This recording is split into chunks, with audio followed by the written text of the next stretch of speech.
السلام علیکم ورحمۃ اللہ وبرکاتہ۔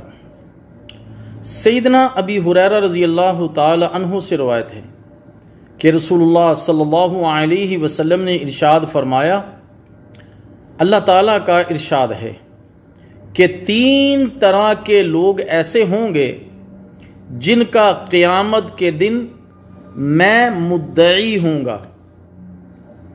ایک وہ شخص جس نے میرے نام پر عہد کیا اور عہد کرنے کے بعد اس کو توڑ دیا۔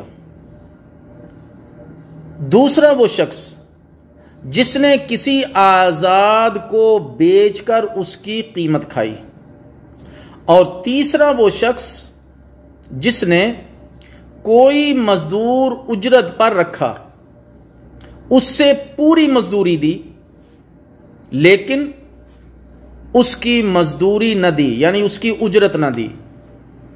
اس روایت میں سیدنا ابی ہریرہ رضی اللہ تعالی عنہ سے جو منقول ہے کہ رسول اللہ صلی اللہ علیہ وسلم نے فرمایا کہ 3 طرح کے ایسے لوگ ہیں کہ قیامت کے دن ان کا مد مقابل میں بنوں گا، یعنی یہ اللہ تعالیٰ جل شانہ فرما رہے ہیں، اور جس کا میں قیامت کے دن مد مقابل ہوں گا اس پر میں غالب آؤں گا۔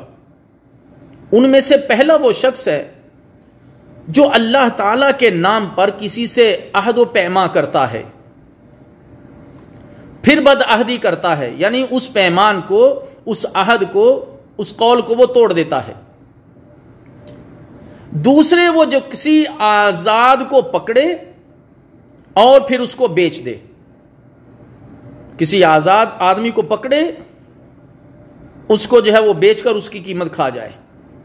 اور تیسرا وہ شخص جو کسی مزدور کو مزدوری پر رکھتا ہے، اس سے مزدوری تو پوری لیتا ہے لیکن اس کی اجرت ادا نہیں کرتا۔ سنن ابن ماجہ۔ اس حدیث سے جو چیزیں ہمیں ملی یا جو پوائنٹ ہمیں ملتے ہیں، نمبر 1، یہ جو گناہ ہیں جو اس حدیث میں آئے ہیں ان کا تعلق حقوق العباد کے ساتھ ہے اور یہ بہت بڑا گناہ۔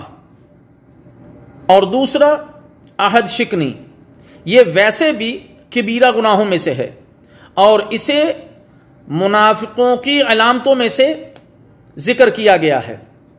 اس کے ساتھ ساتھ جب کوئی اللہ تعالیٰ کے احترام کو بھی ملحوظ خاطر نہ رکھے تو پھر بتائیے کہ اس کا گناہ اور کتنا بڑا ہو جائے گا۔ نمبر 3، غلام کو آزاد کرنا یہ بہت بڑی نیکی ہے۔ آزاد آدمی کو اغوا کرنے کے بعد اس کو غلام بنا لینا، یہ بالکل ہی اس کے برعکس ہے کہ ایک آدمی کسی غلام کو آزاد کرتا ہے اور ایک آدمی کسی آزاد آدمی کو اغوا کرنے کے بعد اس کو غلام بنا لیتا ہے، تو یہ بہت بڑا گناہ ہے۔ لیکن اس سے بڑا گناہ اور کیا ہوگا کہ اگر کسی کو اغوا کیا پھر غلام بنا لیا تو ممکن ہے کہ کبھی مجرم کو اپنی غلطی کا احساس ہو جائے اور وہ اس کو آزاد کر دے، لیکن جب اسے بیچ ڈالے اور بیچنے کے بعد اس کا جو قیمت ہے وہ بھی کھا جائے تو یہ کتنا زیادہ بڑا گناہ ہوگا۔ اور جو 5ویں چیز ہمیں حدیث سے ملی کہ کسی سے اجرت پر کام لینا ایک 2 طرفہ معاہدہ ہوتا ہے کہ ایک شخص کام کے لیے کسی مزدور کو لیتا ہے اور پھر اس کے بدلے میں اس کی اجرت اس کو ادا کر دیتا ہے، لیکن ایک آدمی مزدور لائے، اس سے کام پورا لے اور جب اجرت کی باری آئے تو اپنا معاہدہ توڑ دے اور اس کا حق جو ہے وہ کھا جائے اور اس کی مجبوری کا ناجائز فائدہ اٹھائے، یہ ایک بہت بڑا جرم بن جاتا ہے، کیونکہ اس میں ظلم بھی ہے اور عہد شکنی بھی اور حرام مال کھانا۔ نمبر 6، میرے محترم دوستو، قیامت کی سزا اور رسوائی سے بچنے کے لیے کبیرہ گناہوں سے اجتناب کرنا بہت ہی ضروری ہے۔ میرے محترم دوستو، اسلام میں عدل و انصاف کی بہت زیادہ اہمیت ہے۔ اسلامی معاشرہ وہی ہوتا ہے جو عدل و انصاف پر کاربند رہتا ہے۔ مسلمانوں کو انفرادی اور اجتماعی طور پر عدل و انصاف کا اہتمام کرنا چاہیے تاکہ ہمارا معاشرہ اصلاحی معاشرہ، ہمارا معاشرہ اسلامی معاشرہ بن جائے۔